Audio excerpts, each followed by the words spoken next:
बिस्मिल्लाहिर्रहमानिर्रहीम। Life school अलमराज campus की तरफ से खुश आमदीद। डियर स्टूडेंट्स, आज हमने अगस्त के सेकंड वीक का काम करना है। सबसे पहले सबक नंबर 12 सबसे ऊंचा ये झंडा हमारा रहे के सवाल जवाब हैं। सवाल नंबर 1 है, क्या गुलाम कौमों का भी परचम होता है? जवाब है, गुलाम कौमों का परचम नहीं होता। परचम सिर्फ आज़ाद कौमों का होता है, जो इनकी आज़ादी की अलामत होता है। हमारे कौम परचम पर बना हुआ चांद और सितारा किस बात की अलामत है?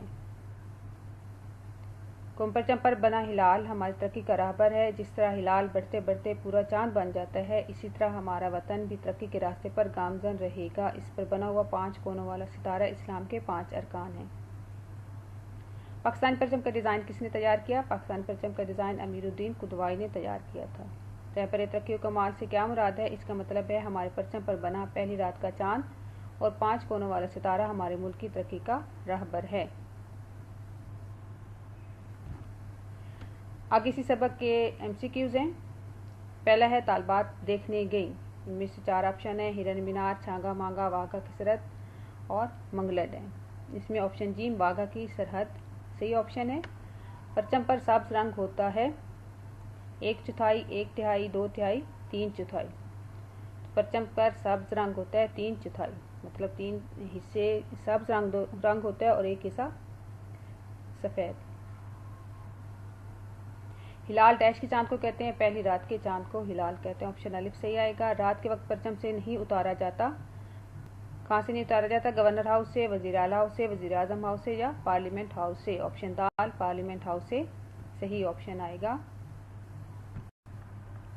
नेक्स्ट है सबक नंबर 16 सफ़र हो रहा है नज़म। इसके बाद नंबर 2 की तशरीह है। ये नज़म इस नज़म के शायर हैं सैयद ज़मीर जाफरी और ये नज़म एक मज़ाहिया अंदाज में लिखी गई है और इसमें कराची की मकामी बस का हाल बयान किया जा रहा है। इस बारे में बताते हैं कि जैसे ही बस अपने सफ़र पर रवाना हुई, एकदम से मुसाफिर उछल पड़े। धक्के लगने की वजह से ऐसा महसूस हो रहा था जैसे मुसाफिर बस में चल रहे हों। कुछ लोग नीचे गिरे पड़े थे। किसी को क्या आ गई, उन्होंने अपना खाया पिया बस में ही उगल दिया। इनकी अजीब सी हालत हो गई। मुसाफिरों की हालत देखकर ऐसा महसूस होता है जैसे सड़क के किनारे कोई करतब हो रहा हो और दूसरे से लुत्फानंदोज हो रहे हों, मगर ये तमाशा नहीं बल्कि कराची की मकामी बस में सफ़र करने की रुदाद है। बंद नंबर 3 में बताया जा रहा है कि बस में सफ़र करने वालों का अजीब ही हाल हो जाता है। जो लोग घर से खूब तैयार होकर आते हैं, खूबसूरत लिबास ज़ेब-ए-तन करते हैं, अपने बालों को बड़े खूबसूरत अंदाज में संवारते हैं, चेहरे पर करीम पाउडर लगाते हैं, कीमती सूट पहने हुए होते हैं, लम्हा भर में ये सारी चीज़ें ख़राब हो जाती हैं। मुसाफिरों के धक्के लगने की वजह से इनका हुलिया बिगड़ जाता है। वो लोग जो तैयारी करके बस में सवार होते हैं, बस से उतरते वक्त इनका हुलिया अजीब सा हो जाता है। ये सब की कुछ कराची की बस में सफ़र करने। आगे बंद नंबर 5 है। इसमें से ज़मीर जाफरी बताते हैं कि दोस्त अहबाब मुझसे कहते हैं कि मैं अपने बारे में कुछ लिखूं कि मेरे दिन और रात कैसे गुजरते हैं, मेरे मशगले क्या क्या हैं। वो चाहते हैं कि मैं अपने रोज़मर्रा के कामों के बारे में खोलकर हर बात बयान करूं, मगर मैं सिर्फ ये कहता हूं कि मैं आजकल कुछ नहीं कर रहा। अगर कुछ कर रहा हूं तो सिर्फ ये कि कराची की मकामी बस में सफ़र कर रहा हूं, जिसकी तफसील मैंने सबको बता दी है। ये एक मज़ाहिया नज़म थी जिसमें कराची की बस में सफ़र करने के हाल बयान किया जा रहा है कि कैसे उसमें रश होते हैं। फिर जब वो चलती है तो ऐसा लगता है कि लोग बैठे होने के बजाय उसमें चल रहे हैं, एक दूसरे को धक्के लग रहे हैं और लोगों का हुलिया बिगड़ जाता है। MCQs हैं। जो खुशपोश डैश संवारे हुआ था, चेहरा जुल्फें गैसू हुलिया। ऑप्शन जी सही है। इसमें घड़ी भर में सब कुछ डैश हुआ था। ऑप्शन जी इसमें भी सही है, उतारे हुआ था। खुदा जाने डैश किधर रह गया है, खुदा जाने मुर्गा किधर रह गया है। सफ़र हर डैश पुरखतर हो रहा है, सफ़र हर कदम पर पुरखतर हो रहा है। वो लिखते हैं कुछ अपने। ऑप्शन जी आएगा, हालात लिखिए।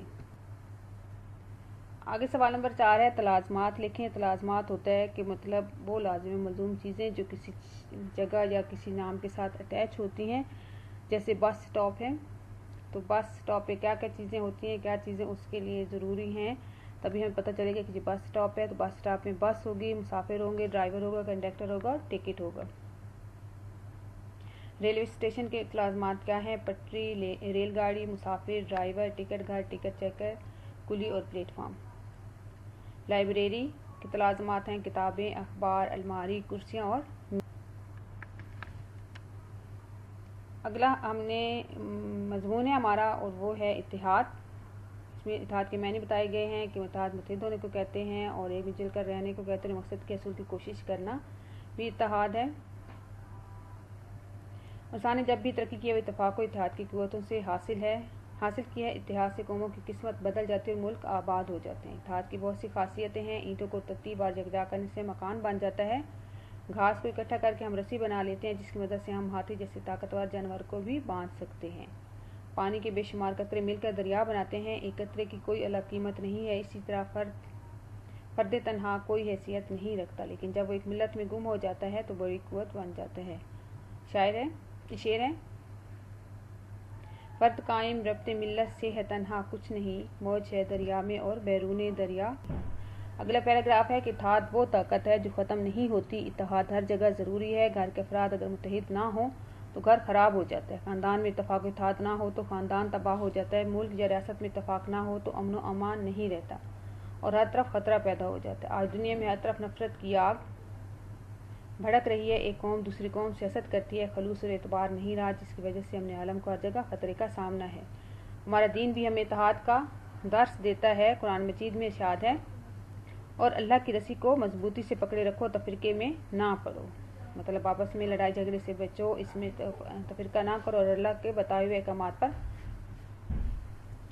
آخری پیراگراف میں بتایا گیا کہ آج ملت اسلامیہ کو مشکلات کا سامنا اس لیے کرنا پڑ رہا ہے کہ تمام مسلم ممالک متحد نہیں، اس لیے ہر جگہ مسلمانوں پر ظلم و ستم ہو رہے ہیں۔ آج بھی اگر مسلمان متحد و متفق ہو کر آگے بڑھیں تو کوئی مخالف قوت ان کی راہ میں رکاوٹ نہیں بن سکتی اور وہ ماضی کی طرح آج بھی دنیا پر حکومت کر سکتے ہیں۔ لیکن اس کے لیے ضروری ہے کہ ہم تمام اختلافات کو بھلا کر ایک قوم ہونے کا ثبوت دیں اور قرآن کی تعلیمات پر عمل کرتے ہوئے متحد ہو جائیں۔ ملت کے ساتھ رابطہ استوار رکھ، پیوستہ رہ شجر سے امید بہار رکھ۔ یہ تھا ہمارا آج کا سبق۔ یہ کام نوٹس کی شکل میں آپ کے پاس موجود ہے، وہاں سے آپ نے اس کو اپنی کاپیز پہ خوش خط لکھنا ہے اور یاد کرنا ہے۔ اجازت چاہوں گی، اللہ حافظ۔